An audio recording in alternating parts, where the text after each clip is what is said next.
जितने भी हमारे एपीएस संचालक हैं, आप पहले से पता कर सकते हो या पहले जान सकते हो कि 2016 या 17 से जब भी आपने अपना एपीएस का बिजनेस स्टार्ट किया, क्या उस तरीके से हम आज भी वर्क कर रहे हैं या नहीं कर रहे हैं, वो आपको खुद ही पता होगा। जैसे कि आपको लोगों को पता है कि पहले के हिसाब से मैं आपको बताऊं कि जितने भी हमारे एपीएस संचालक है, चाहे वो स्पाइस मनी का हो, पेनियर बाई का हो या डोगमा सब लिमिटेड का हो, चाहे वो किसी भी कंपनी का हो, पहले बहुत से कम कंपनी था। अब मार्केट में बहुत से ज्यादा एपीएस कंपनी आ चुका है। फिर पहले के मुकाबले जब हम ट्रांजैक्शन करने जाते थे तो पहले एक ग्राहक का आधार कार्ड से, हालांकि उस समय भी एक ग्राहक का आधार कार्ड से एक बार में 10,000 रुपए का निकालने की लिमिट था, जो आज भी है। अरे कहना क्या चाहते हो? लेकिन काफी सारे चेंजेस हो गए हैं और आने वाले 2025 में आपको एपीएस अगर चलाते हो या एपीएस का आईडी लेना चाहते हो तो क्या क्या कठिनाइयों को आपको सामना करेगा, तो सब कुछ आपको इस वीडियो में जानने के लिए मिलेगा। तो पहले क्या था कि एनपीसीआई या आरबीआई की गाइडलाइन के हिसाब से पहले भी हम लोग एक बार में 10,000 रुपए का ट्रांजैक्शन करते थे, कोई भी ग्राहक का, चाहे वो स्टेट बैंक का हो, सेंट्रल बैंक का हो, पंजाब नेशनल बैंक का हो। लेकिन तुरंत बाद ही हमने उसी ग्राहक का और पैसे निकालने की रिक्वायरमेंट था, जैसे कि किसी को 10,000, किसी को 20,000, किसी को 30,000, किसी को 40,000, तो हम एक ही दिन में वो ट्रांजैक्शन कर देते थे। मुझे कुछ समय का भी सामना नहीं करना पड़ता था। मेरे कहना का मतलब यह है कि अगर मैंने स्टेट बैंक ऑफ इंडिया से 5,000 रुपए विड्रॉल किया तो तुरंत 2 मिनट के बाद ही हम फिर पैसे को विड्रॉल कर लेते थे, उसमें कोई दिक्कतों का सामना करना नहीं पड़ता था। लेकिन इसी को देखते हुए बहुत से ऐसे एपीएस फ्रॉड है जिन्होंने अपना एपीएस का आईडी लिया और ग्राहकों के साथ में फ्रॉड करना स्टार्ट कर दिया। मेरी बात को आप लोग समझने की कोशिश कीजिएगा। ग्राहकों के साथ फ्रॉड करने का कोशिश करना स्टार्ट कर दिया और कोशिश ही नहीं, वो फ्रॉड करने लगा। मान लीजिए किसी ग्राहक का 3,000 रुपए निकालना है तो उनको 10,000 रुपए विड्रॉल कर लिया, क्योंकि उस समय कोई लिमिट नहीं था कि आपको आधे घंटे के बाद, 1 घंटे के बाद आपको पैसे निकालना है, 4 घंटे के बाद आपको पैसे निकालना है। ऐसा कोई 2018-19 में लिमिट नहीं था। उससे उसी तरह से फ्रॉड कर करके ग्राहकों का जब पैसे विड्रॉल होने लगा तो ये कंप्लेन सबसे पहले कंपनी के पास जाता है कि ये बंदा किसी कंपनी का आईडी से इस ग्राहक के साथ में फ्रॉड किया है। तो उस समय सिचुएशन में दोस्तों ग्राहकों को बहुत ज्यादा तो दिक्कत हुआ, लेकिन सबसे ज्यादा जो पेनल्टी है वो कंपनियों को देना पड़ता था। जैसे आप किसी भी कंपनी से जो फ्रॉड करता था उस कंपनी के पास डायरेक्ट एनपीसीआई आरबीआई के गाइडलाइन के हिसाब से कंप्लेन जाता था कि आपके बनाए गए रिटेलर के साथ में इस ग्राहक का 20,000 30,000 रुपए का फ्रॉड हो चुका है। तो एनपीसीआई ने उसके ऊपर बहुत ज्यादा एक्शन लिया।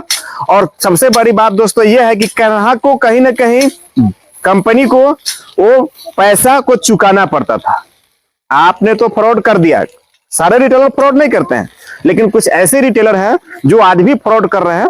तो आगे मैं बताऊंगा और इसको कैसे आपको सेटअप करना है, कैसे इससे सेफ रहना है, और आने वाली टाइम में 2025 में अगर आप एपीएस लेना चाहते हो फिर किन किन बातों का आपको ध्यान रखना पड़ेगा। वो फ्रॉड करना स्टार्ट कर दिए, बैंक ने, एनपीसीआई ने, आरबीआई ने उस पर क्लेम किया तो पैसा जो भरना पड़ता था वो कंपनी को भरना पड़ता था। उसके बाद दोस्तों क्या हुआ, कंपनी ने इसको लिमिट को हटाकर 10,000 रुपए कर दिया कि आप एक बार में एक ग्राहक का 10,000 रुपए निकाल सकते हो और एक दिन में सिर्फ 10,000 रुपए ही निकाल सकते हो। क्योंकि उससे क्या होगा कि आप किसी को फ्रॉड भी करता हो, अगर करते हो तो 10,000 रुपए ही कर सकते हो। ऐसे 20,000 50,000 का फ्रॉड हो जाता था एक ही ग्राहक का एक ही दिन में। लेकिन भरपाई तो दोस्तों कंपनी को करना पड़ता है। तो इसी को मद्देनजर रखते हुए एनपीसीआई ने इस पे क्लेम किया, बैंक ने क्लेम किया, उसके बाद में इसको लिमिट को घटाकर 10,000 रुपए कर दिया। 10,000 रुपए करने के बाद में उससे भी फ्रॉड होता था। उसको 2 फैक्टर ऑथेंटिकेशन है कि आप भी फिंगर लगाओगे, ग्राहक भी फिंगर लगाएंगे तो पैसा निकलेगा, उससे भी फ्रॉड हो रहा है। आज भी फ्रॉड ग्राहक के साथ होता है कहीं ना कहीं। तो अगर आप अभी के समय से उसको कंपेयर करके देखो, 2016, 17, 18 और 2024 ये चल रहा है, नवंबर का महीना है, तो अभी में उस समय में जो कंपेयर है वो बहुत ज्यादा बढ़ चुका है। क्योंकि अभी आप एक ग्राहक का एक दिन में 10,000 रुपए निकाल सकते हो। अगर ग्राहक का ऑथेंटिकेशन नहीं होता है, बार बार उसका फिंगर मैच नहीं करता है, आप बार बार फिंगर लगाने की कोशिश करते हो तो आपका आईडी को ब्लॉक कर दिया जाता है, ग्राहक का आधार कार्ड को ब्लॉक कर दिया जाता है 24 घंटे के लिए। फिर आपको कंपनी को मेल करना पड़ता है, क्योंकि आप बार बार किसी ग्राहक का फिंगर लगा रहे हो और उसका फिंगर मैच नहीं कर रहा है दोस्तों। उसका फिंगर दोस्तों मैच नहीं कर रहा है, तो कंपनी एनपीसीआई को ऐसा लगता है कि आप फ्रॉड तरीके से ग्राहक का पैसा विड्रॉल कर रहे हो। इसीलिए आपका रिटेलर आईडी को और ग्राहक का आधार कार्ड को 24 घंटे के लिए ब्लॉक कर दिया जाता है। उसके बाद भी L1 डिवाइस को लॉन्च किया गया, इससे भी फ्रॉड नहीं होगा। लेकिन दोस्तों फ्रॉड करने वाला कहीं ना कहीं फ्रॉड करेगा। लेकिन मैं आपको बता दूं कि 2025 में अगर आप एपीएस आईडी लेना चाहते हो या एपीएस चलाते हो तो आपको किन किन बातों का ध्यान रखना पड़ेगा, नहीं तो आपका रिटेलर आईडी हमेशा के लिए सस्पेंड कर दिया जाएगा। एनपीसीआई की गाइडलाइन के हिसाब से आप कोई ट्रांजैक्शन नहीं कर सकते। सबसे पहले दोस्तों कि आप जिस स्टेट से हो, जैसे बिहार, यूपी, महाराष्ट्र, गुजरात, नेपाल, बंगाल, कहीं से भी हो, तो अगर आप किसी से रिटेलर आईडी बनवाते हो, क्योंकि आपको कंपनी अब आईडी प्रोवाइड नहीं करता, सबका आईडी प्रोवाइड डिस्ट्रीब्यूटर करवाता है, क्योंकि डिस्ट्रीब्यूटर रखा गया है, तो आप अपने आईडी को 20 किलोमीटर की रेंज तक ओपन कर सकते हो। जैसे कि मैं अनुमान के हिसाब से बता रहा हूं, 2025 आने में भी 1-1.5 महीने बाकी है, कि आपके हिसाब से मैं बता रहा हूं, क्योंकि 20 किलोमीटर की रेंज, जैसे कि आपके आधार कार्ड में जो भी एड्रेस है, उस एड्रेस से 20 किलोमीटर की दूरी तक आप अपने रिटेलर आईडी को ओपन कर सकते हो।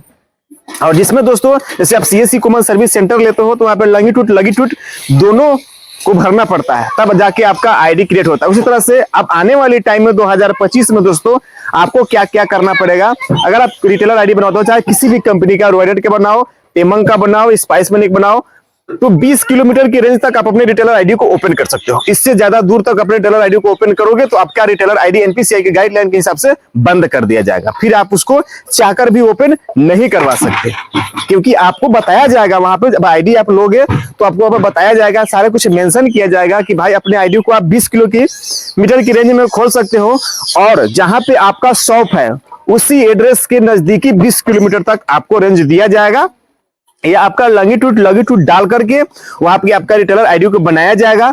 और उसके बाद आने वाले टाइम में 2025 में आपको किन किन बातों का ध्यान रखना पड़ेगा वो आपको मैं बता दूं।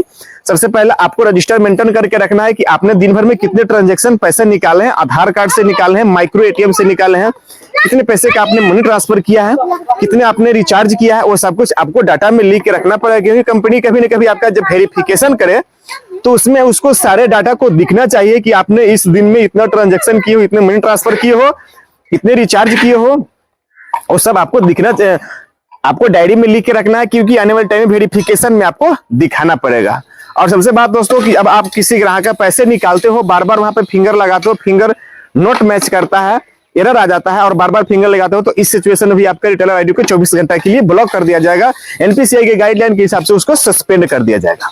तो ये कुछ जानकारी जो मैं आपको बता रहा हूं, ये आने वाले टाइम में हमारे सारे रिटेलर भाई पे लागू हो जाएंगे, चाहे वो किसी कंपनी का एपीएस चलाते हो या नया लेने के लिए सोच रहे हो। वेरिफिकेशन जब हो जाएगा आपका, तो ये सब आपको सावधानियां बरतना पड़ेगा। और इस वीडियो को आपसे रिक्वेस्ट है कि ज्यादा से ज्यादा अपने दोस्तों के साथ, अपने जो एपीएस संचालक है उनके पास शेयर करें, और अपना राय हमारे कॉमेंट बॉक्स में जरूर बताएं कि ये जो सर्विस जो आपको, ये जो नए नए तरीके का जो सर्विस आपको देखने के लिए मिलेगा, ये आप आईडी रिटेलर आईडी लेना चाहते हो तो आपको ये सब बातों का ध्यान रखना पड़ेगा। उससे आपको कैसा महसूस होता है आप लोग मुझे नीचे कमेंट करके जरूर बताना, और इस वीडियो को शेयर करें, लाइक करें, सब्सक्राइब करें। हम मिलते हैं किसी नए वीडियो के साथ, तब तक के लिए आप लोग अपना ख्याल रखें। धन्यवाद।